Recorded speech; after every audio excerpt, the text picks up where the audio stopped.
kepingin dirinya itu mengalami gangguan, ya toh.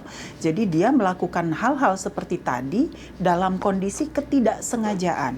Nah, karena itu maka pemeriksaan terhadap ADHD itu bukan melibatkan lagi, tetapi utamanya dilakukan oleh dokter. Jadi sebenarnya ini ranah medis dulu. Pastikan dulu secara medis bahwa memang tidak ada isu medis, ya. Nah, tapi kalau ada isu medis, nah inilah yang sebenarnya disebut dengan disorder. Jadi sebenarnya harus ke dokter dulu nih, ya, buat para orang tua. Kalau misalnya kita merasa bahwa kok kayaknya ada ya tanda-tanda anak ini ADHD, maka yang berhak untuk menegakkan diagnosanya adalah dokter, itu yang pertama. Nah, dokter yang mana? Biasanya kalau dokter tumbuh kembang, mereka sudah memiliki satu kepekaan, ketajaman untuk melihat tanda-tanda ini, membandingkannya sejak awal, ya. Jadi sebenarnya kenapa kok ada yang bisa dideteksi sejak awal? Ya karena ketajaman itu. Walaupun secara pendudukannya itu di umur 7 tahun bisa kita pastikan ADHD atau bukan. Itu yang pertama. Lalu psikolog sendiri sebenarnya bisa nggak ikut di dalam proses pemeriksaan? Ya, psikolog biasanya akan memeriksa ke ranah kemampuan berpikir seorang anak. Apakah ada masalah kecerdasan? Karena kalau misalnya yang menyebabkan anak ini tidak bisa diam adalah kecerdasannya, maka pendudukannya akan berbeda nih.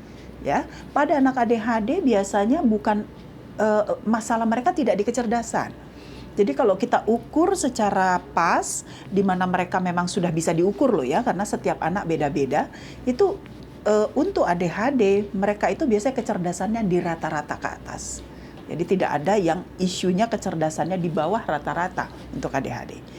Nah, selain itu apalagi yang perlu kita ukur, yaitu bagaimana dia dalam proses belajar. Ya, jadi perlu juga guru-guru itu memperhatikan ketika mereka berada di dalam kelas, baik pada waktu mereka preschool ataupun pada saat mereka sudah masuk SD tuh.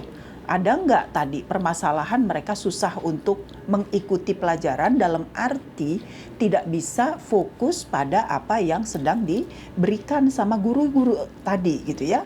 Nah, kemudian mereka ada masalah biasanya dengan accomplishment. Dikasih tugas tuh biasanya baru sebentar ngerjain udah pindah-pindah. Nah, itu adalah tanda-tanda yang perlu diperiksa juga sebelum kita menegakkan ADHD. Ya, jadi antara dokter, psikolog, dan kemudian guru. Orang tua sendiri bisa nggak sih ikut terlibat? Jelas. Jadi kalau kita lihat di negara-negara maju, orang tua itu diminta mencatat historis mulai dari anak dari kecil. Jadi sebelum kita datang ke dokter, sebaiknya kita mengisi checklist observasi terhadap anak ADHD. Nah, checklist standar itu ada biasanya di dalam klinik-klinik itu disediakan. Jadi kalau bisa, ayo aktifkan ya para orang tua untuk kita melakukan juga penilaian di rumah. Sehingga nanti dokter, psikolog itu akan lebih mudah untuk menegakkan diagnosa ketika kita sudah punya data-data tadi. Itu sih.